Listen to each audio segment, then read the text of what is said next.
You're listening to the newest episode of Sage Against the Machine. My name's Joshua. Here, my buddy Isaac. Isaac. We have a guest today, Isaac. Yes, we do. First time. Yep. Introducing Marina. All right, Marina. What brings you here today? Well, I think that we're going to be discussing the land claims. Land claims. All right. I mean, go ahead. We do. We had a little bit of a plan this time. You all listening understand that we don't usually come in with any prep, but I have been palling around with Marina and her friends, and for months we've been talking about doing a land claim show. Well, after speaking with this group of women, I asked Josh about finally pulling the trigger on the land claims, and Marina offered to update us on some information that we may not be entirely certain on. And instead of going through that torturous process, Josh said, why don't we just do the easy thing and ask Marina to be on the show? So we did that. That's you all know I need Josh to think for me. That's right. That's right. I loved our debate when we ran for basically is I agree with him. I agree with him. That was pretty much how it went. I don't think either of us were expecting it to be that much in sync, but unfortunately, I counted on the youth and the traditional people. They did not surprise me. Yeah, that's true. I'll bet that out of the 138 people who voted for me, I'd say probably 80% of them were elders. Yeah. I would guess. Yeah. Are they the ones listening to this podcast too? I don't know. You know what? Have you run demographics on the podcast? Yeah. Well, not this one. I've run demographics where we share the channel with the Aboriginal Outlaws. Okay, yeah. Because, I'm sneaky. Yeah. And that's a way to double our markets. Nice. So, but our average listener is like not older than 50. So. Yeah. I would think that the listeners of this show are younger. Yeah. We do have a few. I run into them. It's very strange to run into people on the road. Oh, I listened to you. Okay. High five. When Marina told me that, I messaged Sam. I was like, Marina, she listened to the show. Yeah. I'm always in shock when that happens. Yeah. I binge listened to the show driving down to Ithaca. Oh, really? Yeah. Are you okay? It got me through the 4-hour drive. Yeah. Oh, that's wild. What's that like? Listen. As long as we don't scar people. Right. Almost. Right. It kept me on edge. Yeah. Yeah. Okay, so we get started. Land claims. I'm a traditional person. I've been involved with land claim. Those meetings for the last 25 years, I've gone to them. Mm-hmm. I'm tired of them. I live on the land claim. This podcast is coming to you from the land claim area on the so-called American side. I love our fucking euphemisms. The southern side of the river. We're so full of shit. The southern side of the reserve. Yeah, I know. We're so full of shit. Yeah. We are the indigenous people of this area. Yes. So what did we learn? So what are we not? We've heard what the tribe puts out there. Mm-hmm. Now, I have not seen the original, the text of the actual agreement. Yeah. What I've seen is the FAQ that the tribe puts out and what they say. And often they're a little squirrely with their words. Just a little. No way. Politicians, it's funny how they're all fucking squirrely with their words. Mm-hmm. I guess if you got a straight shooter, they just wouldn't work in a situation like that. That's why there's no straight shooters in the tribal government. Or any government, really. Well, the FAQ, interestingly enough, has like a lot of good information, but it takes a critical eye in order to be like, wait a minute, why is the Mohawk Nation a successor to the 1796 treaty?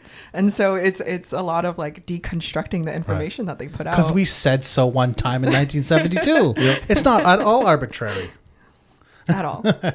Well, you touched on something that I thought would be an interesting, this is part of what you and I talked about, and you and I as well, was that idea, like you said, we are the indigenous people here, and we are. I think that a part of what is going on with the land claims right now is to understand, it's fine. Like we all acknowledge that, we are, Akwesasne is are the indigenous people of this area, right? Well, we seem to be coming up on heads butting over what what the identification is of what are those indigenous people. Are you Mohawk? Are you Seven Nations? Like, are you Iroquois? Like, all of those things keep being brought to the forefront now.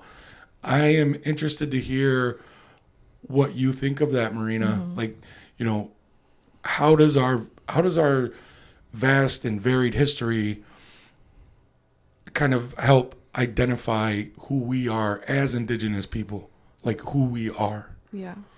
So I think it's, I'll just preface by saying that the whole reason why I got interested or involved in the land claims, as well as a whole bunch of other people that have been researching this out of their own time, own funds, etc., is because we care very deeply about the land and the interactions that we have with the land here, the decisions that are being made about the land, especially when it pertains to what we call the traditional government or the longhouse decisions. And as it stands right now, this is a supposed tri-council decision. So it's a unified claim with the tribe, MCA, as well as Mohawk Nation Council of Chiefs, all claiming to represent the Mohawks collectively. And so what's interesting with the utilization of the 1796 treaty is that it's explicitly a Seven Nations treaty. And the Seven Nations, historically, and there's just so much stuff to unpack right there, but they were Christianized natives, a large amount from Mohawk territory that came up along the St. Lawrence River and decided to make settlements here, even though I want to preface by saying that there were already longhouse settlements here. There were traditional settlements here and along the river. And so in stepping out of the longhouse and the Mohawk Nation, they decided to start their own coalition of a Christianized form of natives called the Seven Nations, which their central fire was in present-day Onkweonwe. And so but at the same time, Seven Nations always operated and existed separately from what we call the Six Nations today, the Haudenosaunee Confederacy. And that is so explicitly clear in historical proceedings of, say, the commissioners of 1775 and the Albany Treaty.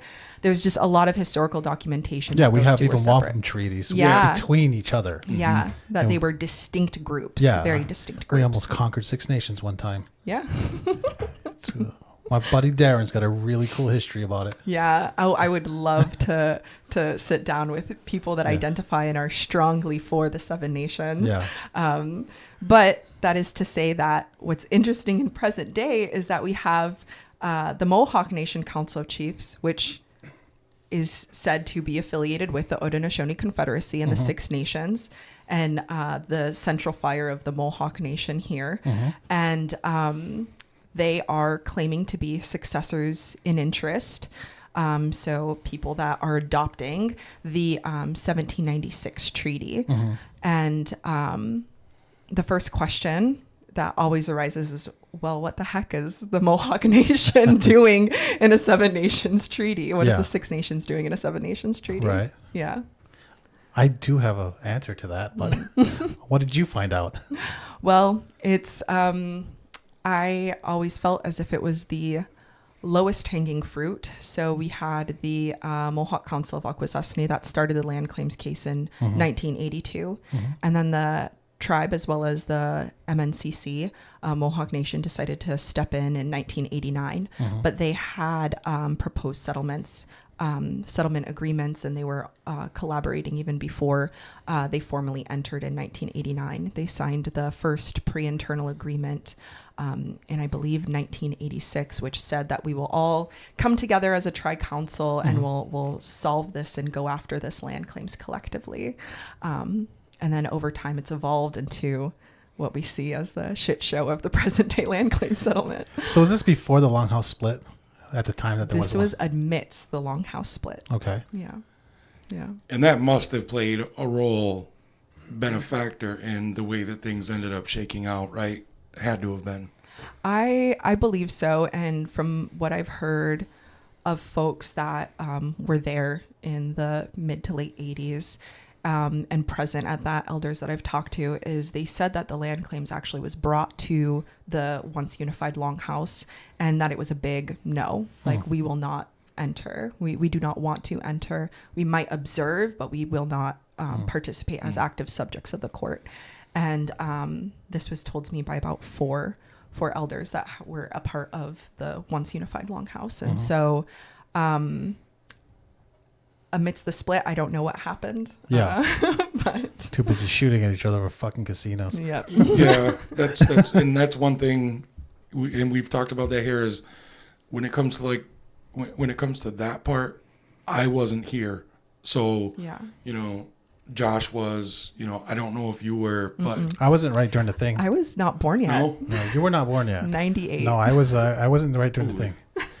I know, right? I graduated in '99. I would have been class of '97. Jeez, you're old. I'm old. I'm the same age as her sister. Yeah, but I mean, it's just I just kind of look at it like I'm looking at that from the outside, almost like the only way I can truly understand it is almost from an academic viewpoint, just reading and talking to people and getting a historical perception in my head. But Yeah, it is what it is, and it is what happened. And yep, fortunately, what we do now. I mean, we have this whole great law of peace thing. Maybe we should try using it. Yeah, well, as long as you have been proselytizing about that, it still hasn't worked yet. Hey, no one's Me cut too. each other heads Hey. off and ate them yet. Yeah, that's true.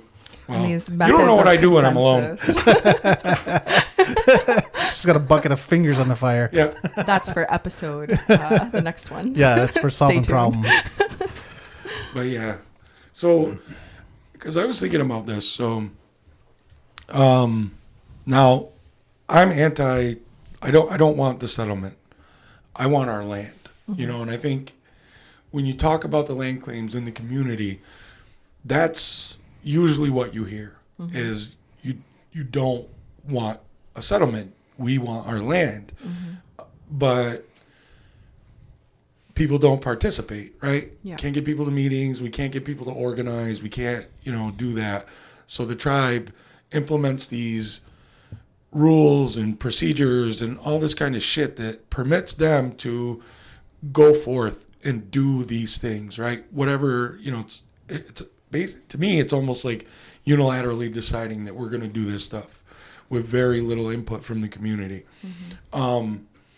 Now, so I wonder, I'm of the mind that, and I understand it does seem odd that traditional people who, and maybe you can give a little bit of that too of what happened, but in the 1880s when the Grand Council asked Akwesasne to be the Mohawk contingent of the Six Nations Confederacy, I think that history that's where we start with the, well, no, it's Seven Nations. No, it's Mohawk.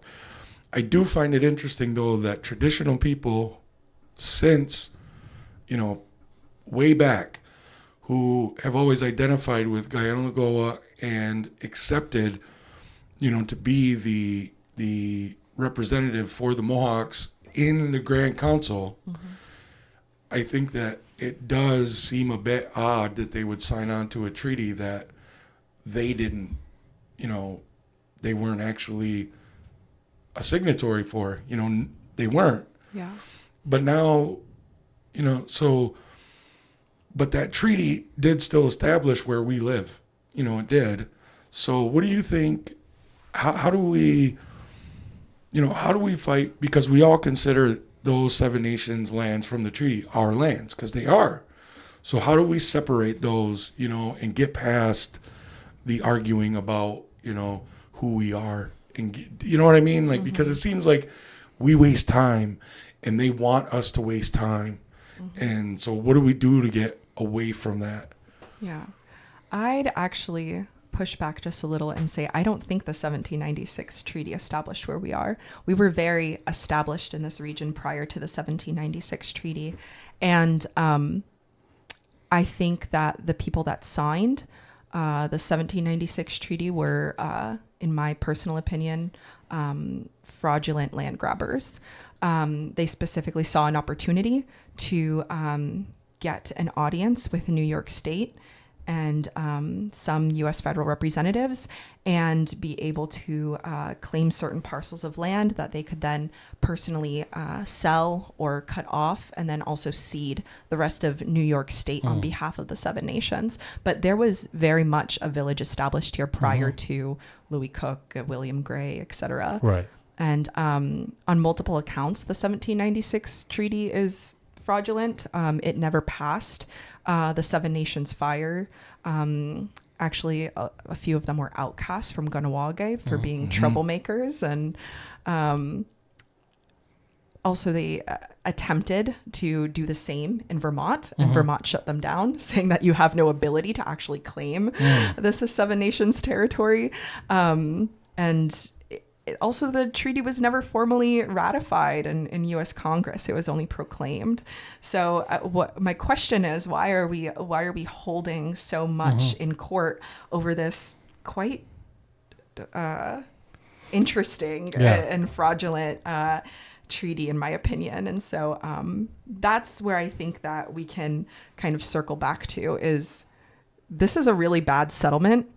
Like, we're not getting much, and on top of that, all three of these political parties that claim to represent Mohawks are agreeing to the fraudulent secession of New York State land. And in by the Mohawk Nation, who claims to represent the Kanien'kehá:ka, the traditional Longhouse people, as it says in the court documents, they are also agreeing that they have ceded New York State lands. And that's where this unquestionably, I believe the court, if we ever wanted to go to anywhere of our 9 million plus acres in our homelands, the court would turn around and throw this settlement back in our face and say, well, no, in 2024, 2023, the Mohawk Nation Council of Chiefs, a part of the Six Nations Confederacy, actually said that they're successors to the Seven Nations. So you have no original claim or inherent claim to this land. And that's the biggest concern that I have. Well, I think, and it keeps happening. Like, this happens all the time. We talk, when we get to, because I think you're right. If the settlement is signed, any claim to go forward on, the valley, the mountains, all that stuff, New York is going to say, you have no claim. You took this settlement. And now tribal council at the monthly meeting, a community member brought that up, and Josh and I have talked about this before, what appears to be intentionally confusing the people or blurring the lines of, information that is being told to the community. Now, at the monthly meeting, the tribal council said that when a community member brought up the big claim, which, whether or not that would work, I don't know. I doubt it, but even if it wouldn't work, that she brought that up, that we would not be able to do so if we signed this settlement. And tribal council immediately responded by saying, no, this doesn't, because the extinguishment came up. And they were just adamant. There's no extinguishment clause in here. And I had been telling people for months, I don't understand why they're saying we're not giving up land just because they're letting us buy land that can be put into trust, which is ridiculous anyway. But so I just asked them, well, what about if we ever want to bring back, what about these treaty lands? Are we prohibited from going after them once the settlement is signed? And they said, yes, that would be over. There's no more chance to go after the treaty lands. And I was happy that I got them to finally be more clear on that. Yeah. But I also think they're being dishonest when they say that signing that settlement would not hurt a future claim. Yeah. I believe that's entirely dishonest. Yeah. So I want to hear what you think about that. Yeah. So In 2014, the settlement that was supposed to be signed did contain extinguishment language. It said all of these Mohawk plaintiffs can extinguish their claim forever. Yeah. And it was very explicitly stated It was. in that I remember one. that. And so now in the present day 2023 draft that I did get an opportunity to see and can provide copies as well, it's just the I only have the Memorandum of Understanding for New York State and NYPA, New York Power Authority. And that one, it doesn't utilize the word extinguishment explicitly. Okay. It says the parties will dismiss with prejudice their claim, and then they'll proceed to, while it's in legislative order, that they will clear clouds on any title. And I think that is a very fancy way of saying extinguishment. Okay. It's lawyer speak. It's very much lawyer speak. So what that'll essentially do is the Mohawk parties will go before the judge. They say, we affirm the standing of the 1796 treaty. We agree to all the rules and regulations and material put forth in this settlement agreement, this comprehensive settlement agreement, and we will abide by it. And we promise that we will never bring a claim based off of this treaty ever again in court. That's what that dismissal pertains to. And then you proceed to read clearing clouds on any title.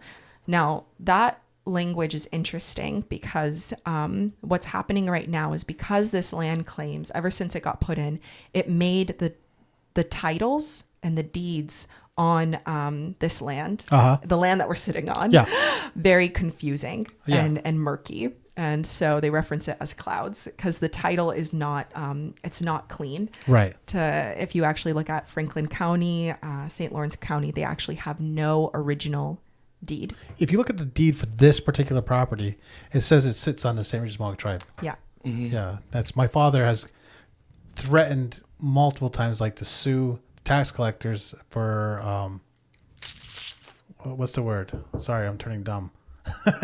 Extortion. Oh, Because here he has documentation that says this is not part of Franklin County. Yeah. And yet they are charging tax regardless. So that's extortion. Yeah. Franklin County doesn't exist for other than like 144 acres under a St. Regis River. Yeah. That's the only deed that technically exists that allocated St. Regis Indian land to Franklin County.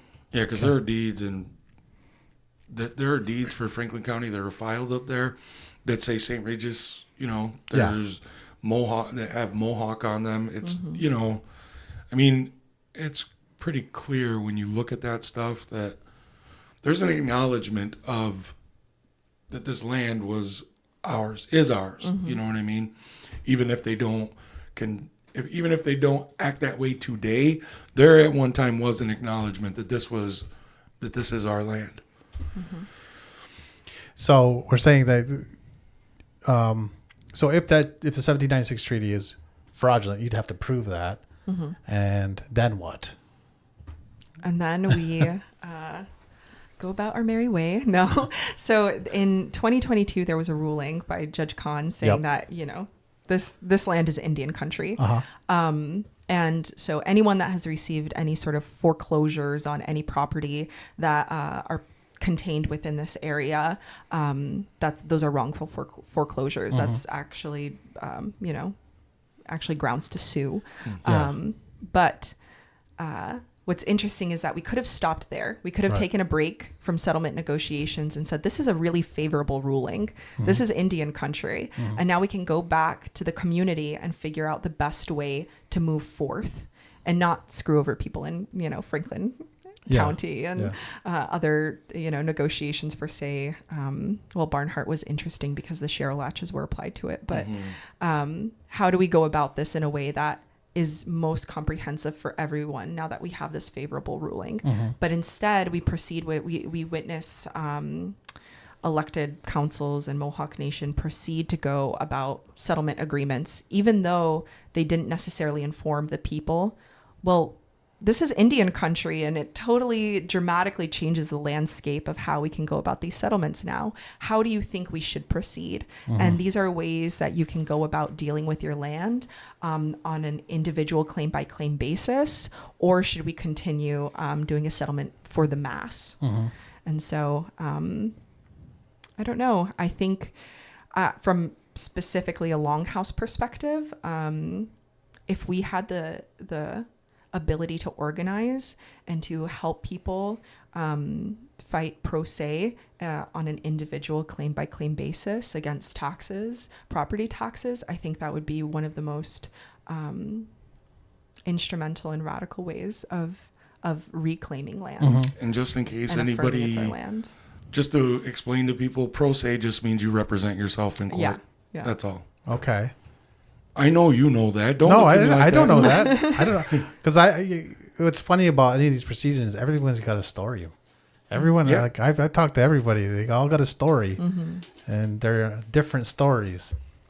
So I can see why people are confused, and it's like we're going to a battle and we don't know which way our ass is pointing. Yeah. It's very strange. I do notice since that ruling came out, this land claim talk just fucking heated up, Yep. Yeah. big time. Well, And number one, what's the rush? So number one, what's the rush? We've been waiting hundreds of years. What's a few more? that's exactly what I was just about to say. Was when that ruling came out, it seemed to me there was this accelerationist thing from the council. You know, like that's what it seemed like. They were operating with this urgency all of a sudden to let's get this done. Let's get this done. And you know, the thing's going on for 40 years, and then we get a favorable ruling from a judge.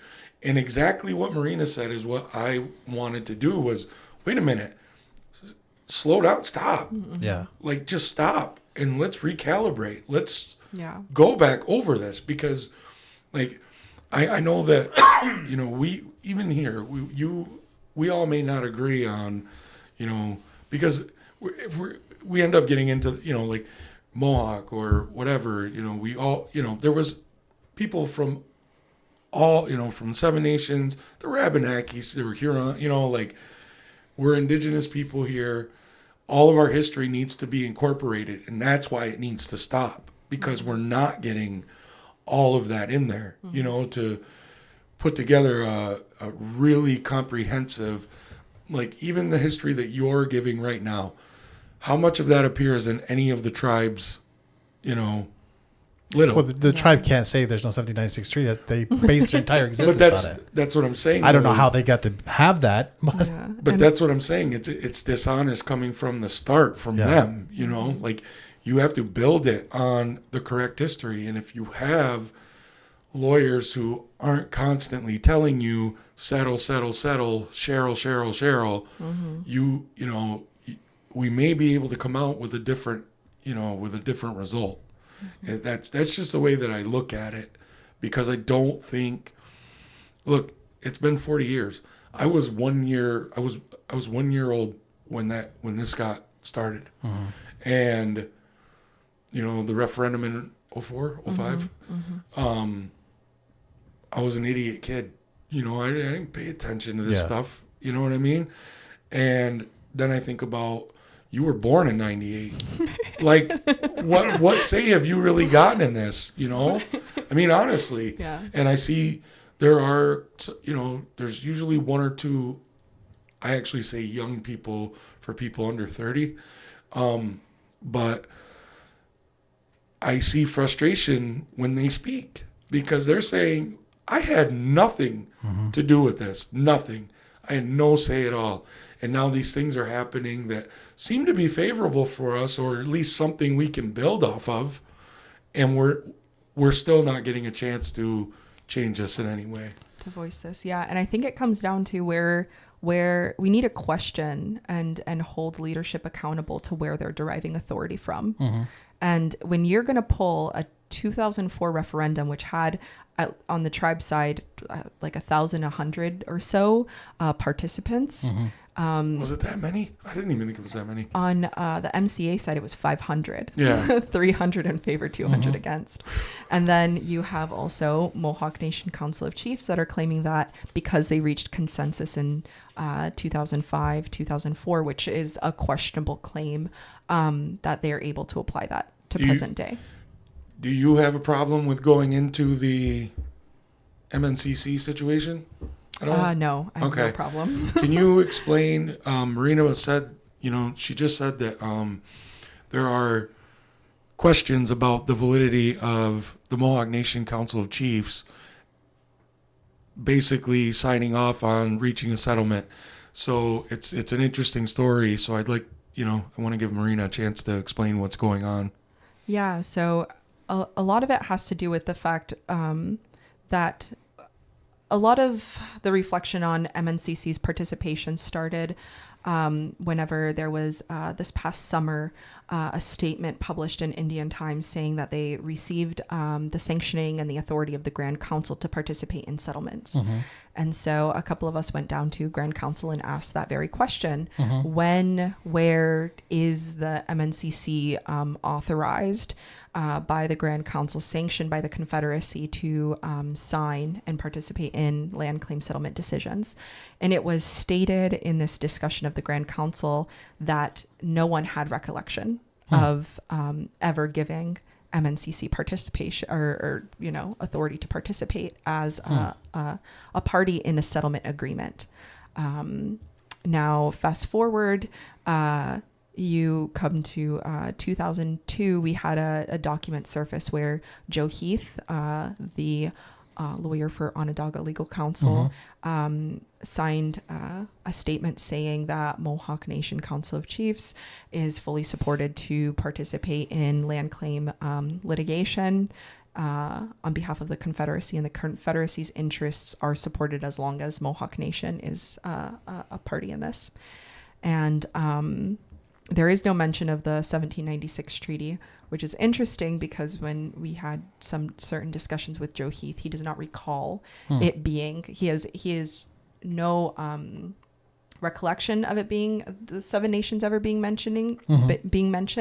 And he also has never read that 1796 treaty because in his own words, he says it does not apply to the Six Nations Confederacy, which is very understandable. Yeah, considering they all moved to Canada. That's the Mohawks, they left.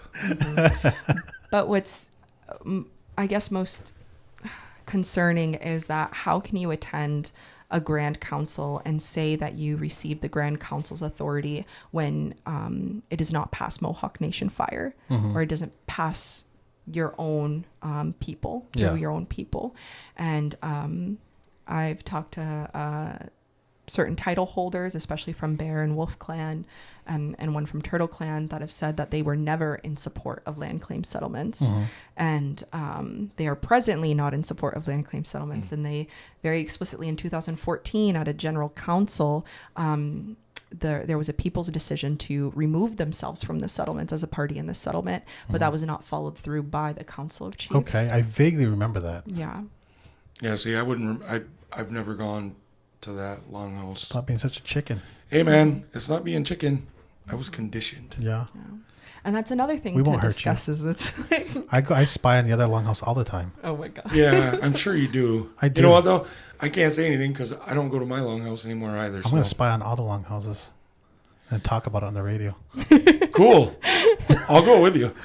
But that's the other thing is like, how can we say like, oh, this land claim settlement doesn't apply to like one longhouse, even though one longhouse seems to be hosting or making the decisions and not, that's our age-old trick. Yeah. You don't know which Indians you're talking to. We just change. And that's the thing and that's exactly what we've been talking about, for a good portion of this is that, identity of who we are and going by what they say, you know what I mean? It's part of it, but it's confused us too. Yeah. That's like when you and I were speaking the other day, it's all of this is a part of who we are. We're here today. Even the Catholic parts. Yeah, even the Catholic part, Longhouse people are a minority here. Let's not forget that. Yep, still. Which is a Seven Nations influence, Yep. But I still, I was reading the letter that came from the MNCC to the Judge Khan, and what's her, I always forget her name, Dinks. Tax? I know, I can't, it's something, it is, it's like, it's, I can almost Judge see it. Hammer. But I was reading that letter again, and that's one particular thing that I think is very important to this was in the letter, the MNCC points out the procedures that we have under Gainalagoa and how all of this, you know, the agreement to be signatories to the settlement, how it was fraudulent, and how, you know, and it's not just the fact that he didn't have the ability, this person didn't have the ability to do that, but they give reasons. They explain how it works, that it goes to the clan families. And then that has to, you know, so they lay that all out there. And I like that because now we're really telling them, look, this is how the traditional people here handle things. And that person is supposedly traditional, but violated every rule of how we're supposed to do things.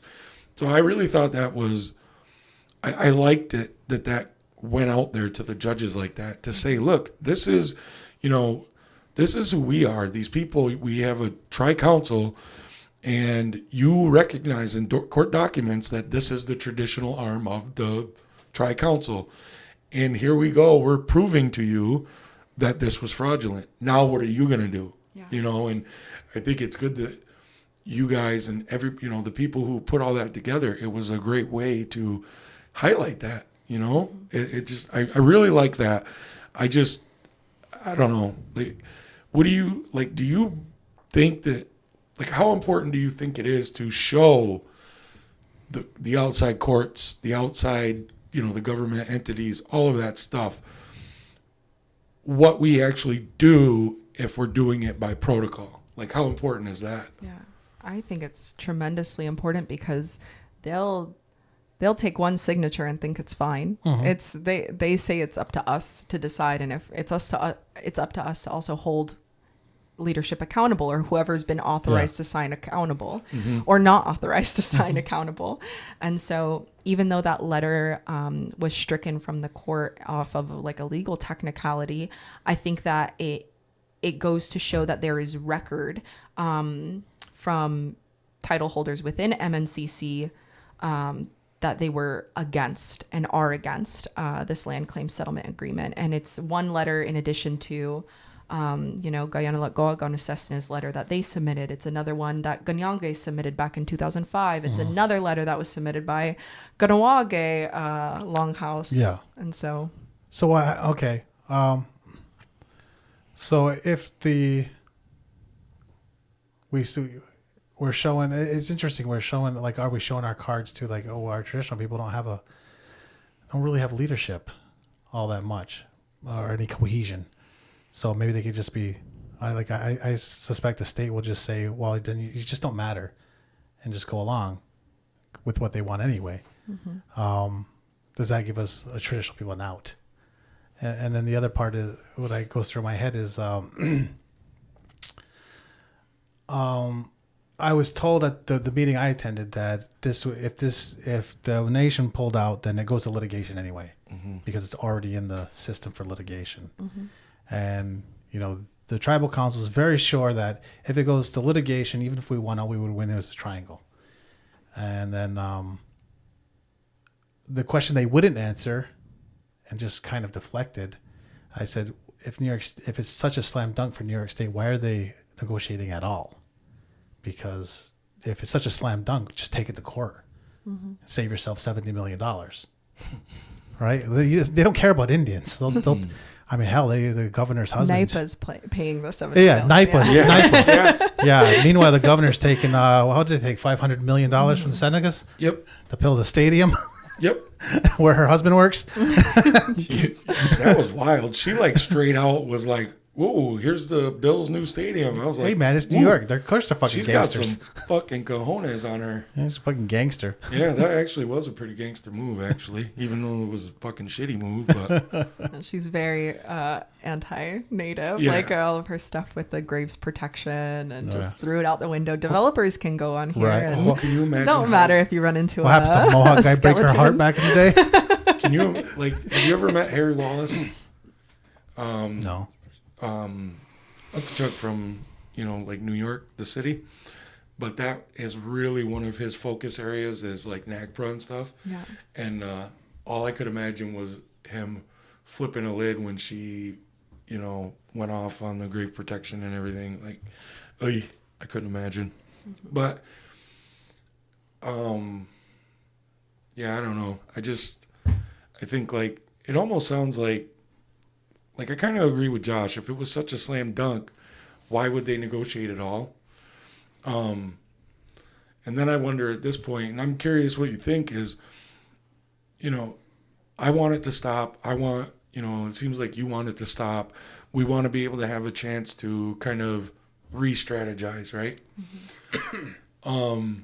Do you think it's too late to do that at this point? Because the judge has said if the settlement doesn't get done in a reasonable amount of time, then it's going to litigation. It's fully going to be argued in court.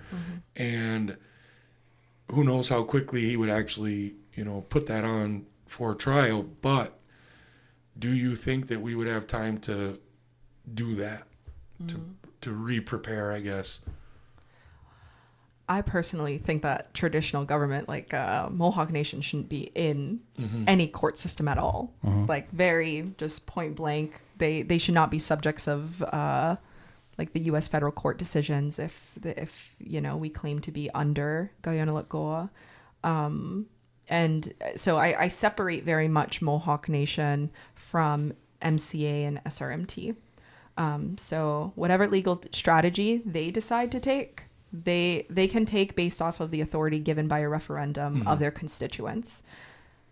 Authority derived from Mohawk Nation is completely different, and so we can't ever say that they are able to be compatible politically within this tri-council, for example.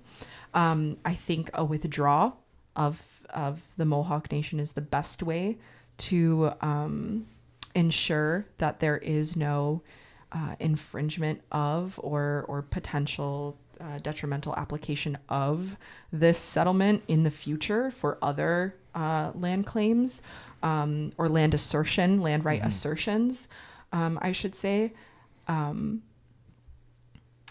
But I don't know. I don't know if the judge will require a withdrawal with prejudice, which essentially means that Mohawk Nation, you've participated this long, and now you're wanting to pull out at this short of a notice. Right. Yeah. Will they say you can never file again in court? That's a decision we have to make. Yeah, that's why that's why I was going with that, because I know 40 years of this, judges don't, believe it or not, they actually want to get cases off their docket. And this particular judge seems to really be interested in that now.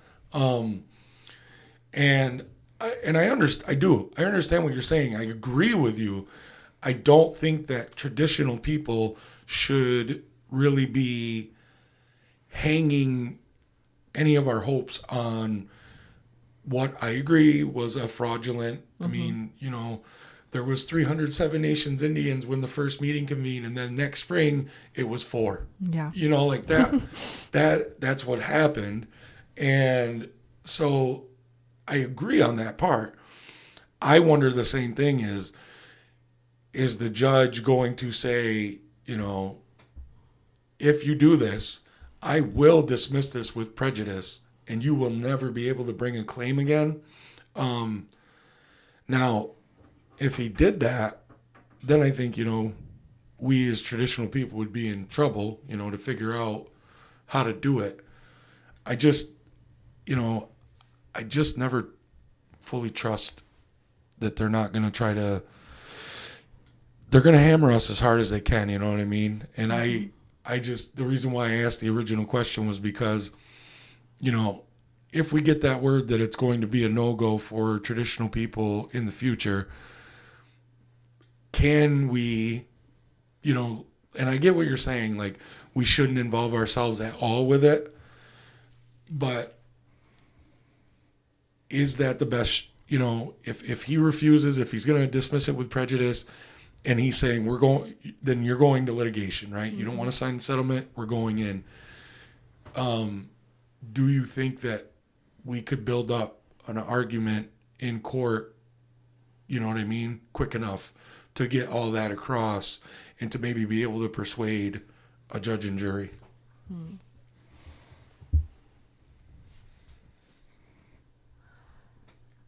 I am so fearful of making another Cheryl, you know?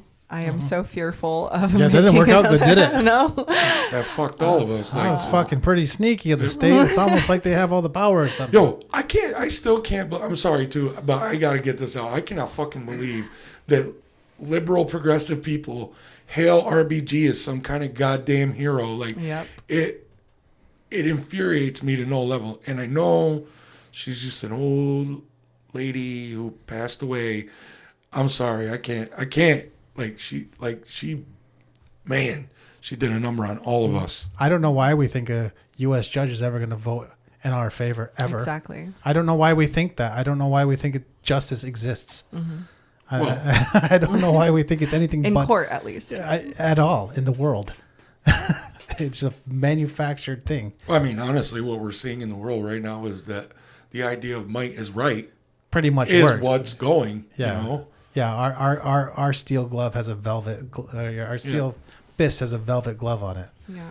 But And the application of the doctrine of discovery is just like the lowest blow. yeah, Well, that's why that makes me laugh too. Is that when most people have no idea what the Marshall Trilogy is, right? Most people have no clue, but I get a kick out of when you hear Americans say, "This is a secular nation," freedom of religion. Okay, then you guys took all of our shit, put us on reservations, all the horrible things that you did to us. You did that because your first Chief Justice of the Supreme Court, invoked the doctrine of discovery, which is coming directly from the church. Like, how can any of them sit there with a straight face and say that, you know what I mean, this country was founded in a secular manner, whatever. It's such horseshit. they'll say anything to feel better. Exactly. It's psychology. But It's Americans the same way all are the those worst. longhouse people who work and fucking are at the tribe make up a story of why it's okay. We're always going to try to justify our own behavior when we know it goes against our stated values. And that's humans do that. So if we give a shit about principle, then we have to live that way in a weird little house off in the middle of nowhere. But there's like a practice. So I'm on the fence because I take a practical consideration. I have zero hope for 4 million acres ever until there's 3 or 4 or 5 million Mohawks, and then laws don't matter. And I guess it's a 7-generational view, is that we're putting so much stock in courts. If this does pass, it gives us some breathing space where we don't have to fight against the state. And it would have been smart of our people to buy up this land instead of, I don't know, building in a swamp down Snai. But it is what it is. So it still behooves our people to buy up these lands anyway beforehand, individually, collectively, however. And, there's not a community. I did go to a meeting and someone from Onkweonwe was shot down really hard by Beverly Cook. Yeah. Because she thought to bring up Onkweonwe and their sovereignty, not knowing that they have their own trust, and they made an agreement with the state to exist. So, Well, the trust is an interesting yeah, thing. I think Onkweonwe successfully asserted their land rights. The trust was created by the state to cover their ass. I think I personally believe that and the state wanted to negotiate a way that they didn't have to bring up deed or title, because they would have found out very quickly that they have no deed or title. And they didn't want to start that can of worms. right. And then meanwhile, a lot of folks in Onkweonwe were quite frankly cold. Yeah. And so I don't put it past it. Anything yeah. that works. Like I think we give too much validity to their rules when we just do what we have to do to make it work. And if it works for now, it works for now. You tend to be a function over form kind of guy. I'm an anarchist. What can I say? Yeah, I know. Fucking chaos monster. Well, I think the most anarchist way would have been to do exactly what you're saying with Yeah. the 6 million Mohawks. Like, why don't we take the $500 an hour that we're paying these lawyers for this premature land claim Plus agreement? expenses. Yeah, plus expenses. And overtime. And pay that to our women so that they Yeah. can successfully proceed to raise their families, learn the language, go back to rekindling a nation fire so that we can be strong again. Right. And we're pouring all this money into litigation just for them to turn around and say doctrine of discovery applies because all you guys died, and there's not enough of you to claim ejectment. There's not enough of you to actually claim this land. There's not enough of you to actually assert authority over this dominion. And so the most successful way of countering that is by having children and repopulating the space. And so I mean, I do listen to the Zionists as well. They have, hey, whatever the fuck they do, it works. But you know what? Oh, I saw this. There was I wrote something on it for the paper, but there was a study. Well, it was really just an analysis of data, but American Indian population is growing at an exponential rate compared to other racial demographics, except for the Amish. And whatever. Hey man, that's what happens when you don't have Netflix. You just have chill. How long you been holding on that one? I came up with that just now. Oh really? I was like, oh man, that's too good. That's too good. But I get it. It's just, I think it's a good thing.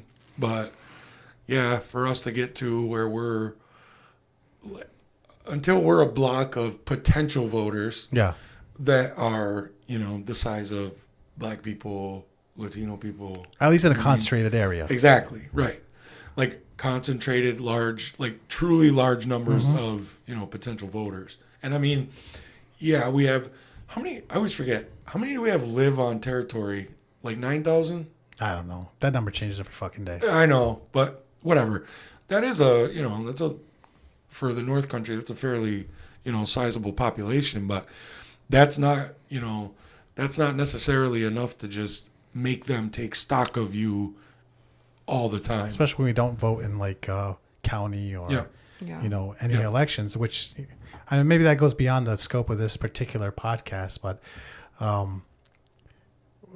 traditional people can be less reactive and more proactive, and we just choose not to. And I think we cut off our noses to spite our own faces sometimes, and we could have much more say. Did we not do that? We could control our elective councils easily. We just don't because we don't have the leadership or the vision. No, because it's interesting too. Is talking with somebody the other day, and they're Catholic, and they're pretty supportive of Seven Nations, but what they said to me was interesting, and they see the distinction, like what Marina was talking about. They see the distinction between the Catholic, the Catholic people, the tribal council people, the MCA people, and then he noticed, and he told me that it was interesting. He said, look, if the traditional people organized and started to make, do their own thing, do their own research, put their own things together, and went and tackled it that way, then that would actually help all of us to be able to kind of separate those different things, like what I was talking about earlier, the Seven Nations, different, whatever, all of that. It would be beneficial for all of us. You know what I mean? Yeah. And I think you're right as well. We could, if we just had people who would just step up, a little bit, we could actually have a very serious influence on what the tribal council's doing, because we sure as hell do not right now. We don't. Yeah. And one thing someone told me, like looking at history, they said just because the people became Catholic doesn't mean they stopped being Indians. So we have many instances of fully Catholic people pro-sovereignty, pro our lands, walking right up to Baharnwa and saying, no, this court doesn't control us. That's this guy, it really is. Yeah. So we shouldn't alienate those people. Yep. On the other hand, Catholicism teaches you to be a sheep. to be led by a shepherd. That's like just part of the religion. I don't know how much that plays a role, but I've seen the difference. Yeah. You can see the difference in the groups. The people willing just to do things, and the other people who need permission. Do the Catholics, do they say like obey? Is that them? I don't know. I know the I can't priest. remember. The priest is your. I don't know. It's complicated, but your priest is your leader, Right. to God. Your conduit to God. Yeah, and then worldly things shouldn't matter to you anyway. So, because this is just a launching station. It's all about heaven. It's all about heaven. It's a death cult. It's fucking weird. See, I don't hate on the Catholics or anything. I get it. You know, they find comfort in it, and you know, They fucking sheep. he's always trying to get us in trouble. Like I'm the First calm time on one. the show. Yeah. Okay, so what are we missing now? What's next? You got a big stack of papers there. Big stack, because I didn't know if you guys wanted to rifle through it before getting on the podcast. No way. but That's no, preparation. this is- Yeah. So what's Seat that of the big pants. what's that big stack of papers about? So the big stack of papers is just compilation of information that we've come across, because the biggest thing that I think has been, preventing people from being involved, and this is the big stack of papers. That's a good one. Okay. Hold it up to the camera. Big stack of paper. And we created booklets with all of these, status reports, draft settlements, MOUs, the frequently asked questions, all that, because a question that we're running into is, this has been going on 40 years and no one said anything, which is in itself questionable. But why now? What's wrong? What's happening? And I think it has to do everything with the politics of information access. And the more people know and have the ability to physically put their hands on, the more empowered they feel to actually activate on that information. And so that's why we've been creating these booklets, and none of these documents are ours. They're all that have been either circulated by MCA or circulated by the tribe, or put in the electronic filing system into the court. And so it's not about this is how it should be interpreted. It's this is the material, interpret it yourself. And maybe you want to hear what we all have to say as individuals, and come to some sort of understanding as to what is the worst way forward and what is the best way, or what disagreements do we have. And so I lug around this stuff with me because people have questions, and then I could just pull it out of my bag and be like, here, like, this is the date, take it. Can people see this as a PDF somewhere? They can. Oh my, where can they do that? So they can do that at thepeoplesvoice.com. I've heard of them. It recently started to uptake again because of this land claim. Because of this land claim discussion and issues, we just wanted a forum to be able to put information onto, and give people access to that material. And so a PDF of the packet has been put on the People's Voice. It's thepeoples-voice.com. So the regular People's Voice. I was wondering how you got that URL. Yeah. Someone was squatting on it. Let's put some dashes in there. Yo, I had Akwesasne.ca for a little while. Really? Was it Were you Aquas- waiting No, on I that one? had a bunch of them. And Nobody tried to buy you out. No, I just let it go. Ain't worth the investment. I should have gone on to that. Do you ever feel like, because the information, like the access to information, what you just said, and Josh and I have talked about this a little bit before, it always seems like, it seems to me that there is gatekeeping of information by the councils. That's the way it always seemed to me. Do you get the same impression? Because it's not like, the tribe has their internal rule for accessing documents, whatever. But I always get I uncovered instances where they did that on purpose to kind of, it's there, but we never let you know it was there. And so technically we're not breaking the rules, we didn't want you to see it. You just happened to get lucky and come upon, you know what I mean? So I wonder if you think that they do try to gatekeep information. Full disclosure, I have never actually requested any information from the tribe. I have requested information from MCA. The first instance of that was, I believe this past summer, actually. And it was actually a really incredible experience over at the archive on the island. And that went smoothly. And it seems to be pretty straightforward, depending on who you ask. I think it varies per person. I also think it varies by department or program. As for the tribe, I think the same applies in that sometimes, depending on the program or department, they'll give you free reign and kind of hand it over. Others want a more formal process in requesting those documents. Others will give you reason to explicitly not give it to you. And I know it also varies on the person. And there's been a lot of talk about discrimination of individuals requesting information. I know some of those individuals. I am one of those individuals. I probably am. I personally have not faced that, but I do know that there's a lot Well, after of this, you'll see. Just wait till you end up on the internet. I know. I thought Marina was going to like stab me in the heart. Like, no, you're a fucking idiot. I should make you wear an You're anonymous mask. paranoid. Get out of here. No. I got a Guy Fawkes mask in the other room. Oh my gosh. We are Legion.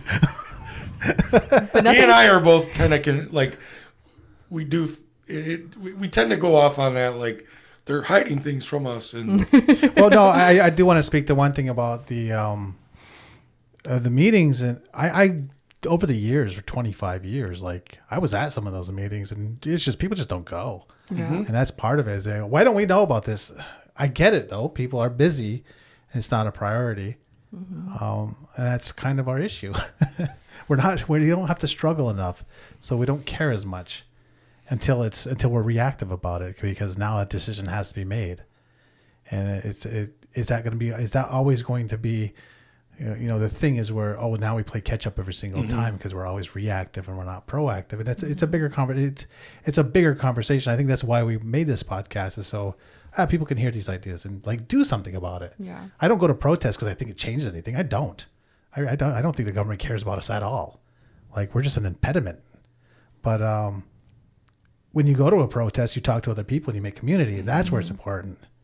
So I don't think they give a shit about those politicians want to do what they want to do, and that's it. And they're all narcissists and control freaks, and will use absolute violence, but they hide their violence in law. yeah. They are violent criminals as well. Yeah. They just hide it in law. Yeah, Lawyers are the most destructive, violent people in the world. They just don't get their own hands dirty. Yeah. They got a legion of cops to do that for them. Well, they can tell people how to break the law without getting their hands dirty. So that was a tangent. So you have this paperwork here. What are your words? What are my words? Yeah, we're talking a lot. I don't know. I think that there's been almost like an exponential growth in people discussing and people demanding information, demanding attention to the issue, demanding a referendum. And personally, I don't participate in the referendums, but I think that the people that do have every active right to demand for one, and they should know the full scope and understanding of what would happen if it was voted yes, what would happen if it was voted no, and the ability to modify any of those clauses. Yeah. And that's what actually is happening, I believe, on MCA side, quote unquote side, is that the people, especially down in Snai, are putting in an appeals saying that the 2004 referendum is not applicable to the present day settlement. And then you have people that are Seven Nations and claim to be the true Seven Nations group, who also arbitrarily call themselves that. Put in an appeal into the Bureau of Indian Affairs, saying that the tribe actually has no authority to claim that they're Seven Nations. Man. And so there's this almost like trifrontal movement to halt in whatever way Yeah. the land claim settlement, and that should speak for itself, and the Right. leadership should very, very explicitly like sit down with that and think, well, why is there so much opposition, and why don't we have the support of our people, rather than thinking that they can apply that and they know what's best, and this almost paternalistic approach to decision making. Yeah. Now, for practical reasons, what would be an acceptable settlement? Like, what do you think? Like, I think they're way too easily giving up their islands. Mm-hmm. Oh, I have another ADHD question. So someone who is a former judge from the Canadian side said that the tribe needs Mohawk Council and Mohawk Nation to be involved because they lost the land claim case. I don't know, like in the 60s. They had tried a small one and it had failed, and because of that, they can't bring anymore. And I haven't heard that was the. I kind of remember hearing about that before, but I didn't hear anything about that in those meetings. Mm-hmm. They might have done it in a brief history, but they kind of glossed over that. So is that anything you've come across? I think it's, well, MCA originally filed. They were the first one that filed this. And then in 89, it was encouraged that the tribe and Mohawk Nation join in. The tribe specifically because the MCA did not have jurisdictional authority over claims in the American side. Mm-hmm. So then Mohawk Nation, from my understanding, was convinced to also join because it would it allows for this kind of covering of all bases, which also in turn is really bad when you cover all bases on a bad decision.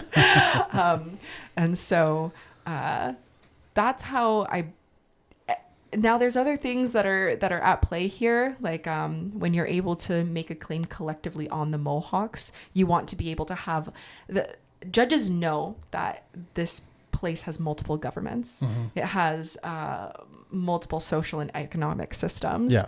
And so the most thorough approach to go through with a settlement, and probably as requested by the federal government and New York State, is to have all political parties that we know of enter into this. Right.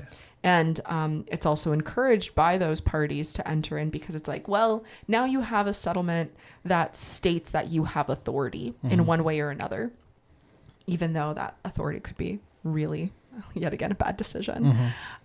So I think that's why they entered that. To go back to Barnhart and the rest of the islands, I wholeheartedly agree that like 70 million it doesn't cover those islands. To sell Barnhart, it's a rent to own agreement for Barnhart. And it's so crazy to think about how much NIPA actually makes from that power dam, and how now we're witnessing the transition into clean energy in New York State. They're getting off of fossil fuels, and so now people are coming in like more in the masses. Oh, they want to build one just Country. up the road. Yeah, they want to build a 2.5 megawatt solar facility. Yeah, solar farm. Some of them on the land claim. The solar farm. They also have a $500 million hydrogen fuel facility. That's good. Being built. We also recently found out that Racer Trust, the old General Motors facility right next door to Racket Point, is being sold to one of the largest data centers in the world. Where all the PCBs are. You kind of think for all the cancer that gave us, we should just get to have it. Yeah, and that's what also the settlement would do. It's not just about land; it's about damages claim. And so this clears NIPA's slate for damages. The group that essentially subsidized all the electricity to the environmental and toxic genocide that our people witnessed, and that's just going to be off the table. That's a done deal. Right. It's going to be a done deal. For a pittance. Yeah, it's not a lot of money. It's not. I mean, what is what kind of revenue does NIPA generate a year? You know, I mean, it's ridiculous that we would take a little crumb. You know, like I said, I don't agree with the settlement, but I do also recognize, you know, there's a time to be pragmatic as well. So I think there would be a point where there could be a settlement that would be acceptable, but it's not this. It's not even close to this. This is just absurd. It really is. So why do you think the people in the tribal council now who aren't like, they're not aware of all this stuff. Like they went to the C meetings. Two of them are Longhouse people or were. So why are they so hard up on it? I have no idea. Read their minds for me. I wish I could. I don't know. I think a lot of it has to do with the length of the how long people have been a part of this and how long they believe from their standpoint they've been fighting for this.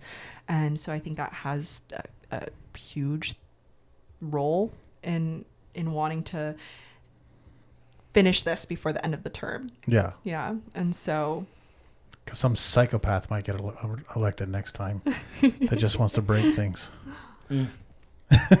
or this guy. Trust me, if I had won, everything would have been fucked up. Like I would have stopped. I would have done everything I could to stop and then bring it back to like the stuff that we're talking about to try to recalibrate what we're doing. Like it would have been a major problem for them. I would have told everybody every fucking thing. Like I would have. Yeah. That's why they didn't want me in there too. Yeah. You would have said that this NIPA agreement's bogus because it only lets us pick like a part of the plant. Yeah. I didn't mention that yet. So part of one of the MOUs is New York Power Authority and New York State are agreeing that we can go to Barnhart Island. Yeah. And we can harvest stuff. Nice. But we can't harvest the whole plant. Okay. We can't take the roots. We can't take too much of it without the consent of New York Power Authority. We can only collect the leaves and the fruit. What plant? It doesn't matter. Any plant. We can't take the roots of the plant. What are they hiding? Was it full of ginseng or something? I know, right? That sweetgrass isn't sweetgrass. That's where they buried all the bodies. It's like you pull it and it's like Yeah. fiber optic cables. Yeah, right. Skeletons. Copper in there. Shit's worth a fortune. Yeah, why they keep touting the Sunni agreement? It's like, well, they already have the Haudenosaunee promise. It's not that big of a... It's Syracuse. And that's that generation. That generation's new religion is university. Mm-hmm. And that's how they set their bar to be as good as white people. Yeah. And I'm not, I'm pro-education, but I'm also pro knowing, that not everybody is suited for the academic world. And, we don't have to make our kids feel bad because they're not good students and know that they can do something else that's going to make them happy and that they could have a good life. But that is like, you know what I mean? That's what's pushed and it doesn't help the kids. I mean, I've been watching my son go through this stuff since he started school. He's a senior this year, so I see it with the other kids too. And it doesn't have to be the be all end all. I don't know that it's always trying to be like white people. I do think that's in the back of their minds. I think there are some people, some of our people who do that. Yeah, they won't say it. They might even not realize it. But I mean, there's a good degree of those, a good portion of those degrees that are completely useless and not worth the money they cost. So, Yeah. I'm talking to you philosophy majors. I think Marina's information something like computer and information. That's much more useful. Engineering is where it's at. Doing something that's engineering, medicine, No, useful. I think humanities is useful, but to It's a hobby. certain degree. So we have podcasts for now. the only reason I did business was because it's just a general degree. You can look. I have a bachelor's degree in business management. Yeah. Okay, you could work in human resources. You could work here. I think the biggest thing is that we have so many students that go to university, and I'm not saying that they have any obligation to come back, right? But you learn these tricks of the trade, you learn these tools, you learn to interpret certain things, and you create this mind that is able to survive their system. But then we're having a brain drain, right? And so I don't know if this whole SUNY partnership would actually aid in that at all. I think free education is always a good thing, but is it worth the sacrificing of our Mm-hmm. land. Yeah. And that goes back to the 70 million. Is the 70 million worth implicating all Mohawk people forever to this settlement? I mean, 70 billion wasn't a lot. I did mention that at that meeting. I said, well, could you all agree right here to just say, well, we'll use this, put it into some kind of interest-bearing account and use it for lands, like to fix our housing problem. Yeah. And could we agree that that's a priority, not splash pads? Mm. And it's like we saw that with the OPG settlement, right? Yeah. The Ontario Power Generation settlement for the hydropower dam that was built on the Ontario side that created the trust, the settlement trust fund, and people apply to it. Usually it's MCA applying to it, but we think that these trust systems would be able to successfully establish a whole lot of stuff just based on the interest, and it could, but not when it's being cherry picked for only specific things. Right. And so I don't know. We have a housing crisis. We have, drug alcohol crisis. We have a lot of crises. The word crisis. We do, though. I hate the word crisis because is it inflammatory for you? No, it's a fear-based. It is fear-based. It's fear-based, and it's like it lacks it makes everything like now, and that makes people make bad decisions. Like we're better off now than we've ever been ever. Mm-hmm. Well, what would you call a long-term crisis? Our health, mental health, and education, housing. Housing is something imperative. Mm-hmm. I think we go about it in a completely wrong way. It's a whole other podcast. I think for a bunch of steel workers, we sure do have a lot of small buildings. So I think there's optimal ways to use land, and we don't do it. Mm-hmm. And we take a very short-term look. Just apply to the trust and get all the Amish to churn out tiny homes or something. Like what? No, I'm thinking big buildings. He's been a proponent for building up. Yeah. Yeah, it's a more sustainable use of land. Mm-hmm. It is. And larger buildings are actually more energy efficient. Mm-hmm. I didn't realize this. I always thought that smaller the building, the more efficient. No. The bigger it is, the more efficient because it has less exterior wall to interior space. Mm. I never thought about any of that until he taught me. I never thought about it until I was buddies with an engineer who builds passive homes. I just repeat what other people say. Did the IGA building spur this? Oh no, that's just dumb. That's just dumb. That's just dumb. Entirely stupid. I mean, I would probably for $30 million should just built another building. Right. Something a little less. It looks like a black cube. Oh my God. I was like, we should make it a black cube and call it the Ministry of Information. Is it done yet? Not yet. Oh no. It's got a ways to go. So we're going on an hour and a half. I know you got to be somewhere. I do. So what were some parting words for this? Parting words. I mean, we can do more. This is our podcast. We can do whatever the fuck we want with it. No, I think this is I don't know. It's exciting times. Exciting because I see a lot of young people wanting to learn and then participate and demand that these fuckers. That our own protocols, at least within like the Longhouse, are being adhered to, breathed back to life, and want to see a transition of a more equitable distribution of power. And I think that's so exciting to witness, and I'm really happy to witness that. And I think that anyone should participate in these discussions, and just because the documents are made intimidating for a reason. They don't want people to read them. And the more that we sit and fumble around with them, the better I think our decisions will become, because there's more minds on it. And I know that's super corny, but it's fucking kumbaya. I mean, there's a reason why cliches are cliches. I do like that. I want to see more young people in this, because I've heard that whenever to go to university, I don't know, either they work for human resources and don't do fuck all, or you never see them again. So what's the use? I'd like to see more.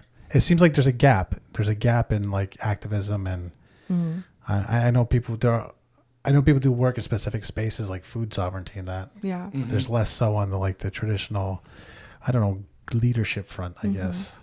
And less silos too. It's like people that are working and doing incredible stuff in food sovereignty should be participating in these land claim discussions. They're the ones that work with the land and understand the land. And it's just crazy to me that we think that we can be apolitical when, and we like to say that, well, I don't like politics. It's like politics loves us. Politics loves our land. Politics loves our decisions. Politics loves our history. And so I think the less scary and more approachable we make politics, the better. But we also have to not be afraid of saying shit and talking shit maybe sometimes in the best way. That's why this place is perfect for that. Yeah. I had a friend tell me once, I was listening to one of my political podcasts, and he said, "You really love politics." And he was like, it's boring. And I said, no. I said, politics is everything. You may not see it, like it may not be apparent to you, but it is. Yeah. Everything is politics. And he still looked at me like I was fucking some kind of nerd, but it's true, you know? It is. All of it is political. But Yeah. it's good to see young people. Yeah, whatever, man. That's why I'm going to wander off to the desert and be an ascetic. Find me on the mountain, motherfuckers. In 20 years, we'll see land claim brought in the middle of the... Yeah, right. They'll kick me off. They sold this mountain for development.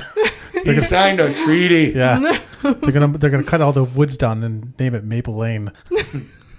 Holy shit. All right. This is Sage Against the Machine. Where can we find you, Marina? I guess on Facebook. Facebook. The People's Voice. The People's Voice on Facebook. On Instagram. Instagram, yeah. Marinara HQ. Oh, you gotta get a professional one now. Got to put an HQ at the end. There you go. Right. The revolution begins here. I wonder what the white people watch this think. You know what I was just about to say? Do white people watch this? They must. Yes, actually. I'm sure intelligence agencies do. One of my sisters is white because my dad is, I'm half. And my sister, who is entirely white, loves this show. She even tells me, like, when there's a new episode to let her know. Yeah. And she's had her friends listen to it, I think, and they like it. So that's a pretty good thing. Yeah. I was going to say something, like I was going to say it loud and black and I'm proud, and then I thought maybe I'll get in trouble for doing that. I mean, I got some shoe polish in the other room. I won't do that. Come on. I won't do that. Come on. You could be anything you want. No. You could be a black woman if you want. It's cool. It's a whole new world. There's no rules. Oh, God. Department of Defense is listening. We better behave. Hey, Department of they've been Defense. probably listening to us for NSA. a while. Department of Defense CSIS. NIPA's listening. If you're listening, make sure you subscribe to our channel. We're working on 1,000. We want to monetize this. So if your job at the St. Regis Monk Tribe is to listen to what these assholes are saying, like and subscribe, man. You can comment. I had an idea. I was going to... Why don't we should go to Ottawa and find the Qatarian embassy and ask them to fund us. And that would definitely get us on the NSA's watch list. Yeah. That would be great. Yeah. And they have the Qatar, money. if you're listening, send Bitcoin now. Yeah. That's an Asian. Qatar, Saudi, UAE. I'm good with So one time Gaddafi sent money to your longhouse. Oh, really? Yeah. Shout out Gaddafi. All right. Oh, no, I mean, that'll definitely get Not us anymore. That was, Yeah. It didn't work out well. He was pretty bad. He was pretty horrible. bad. Yeah, he was really bad. Yeah. But the all woman brigade was pretty fucking cool. They were some badass chicks. All right, man. We're Sage Against the Machine. Find us on Instagram, Facebook. Look up Aboriginal Outlaws on the Facebook, Instagram, TikTok. Make sure you check out Women's Dance. Hey, you should be a good guest on there. And then, not you, Isaac. Hey, I got boobs. You'd have to identify as a black woman first. No. And if you have anything to comment or say, or anything we should know about, make sure you can hit us up. Just comment right in the YouTube, or you can email aboriginaloutlaws@gmail.com. Or yell at us on the street. I mean, they're that. This guy will be at tribal meetings. I won't. On Saturday. I'm busy. Yeah. Heckle him. Yep. All right. I'll give away.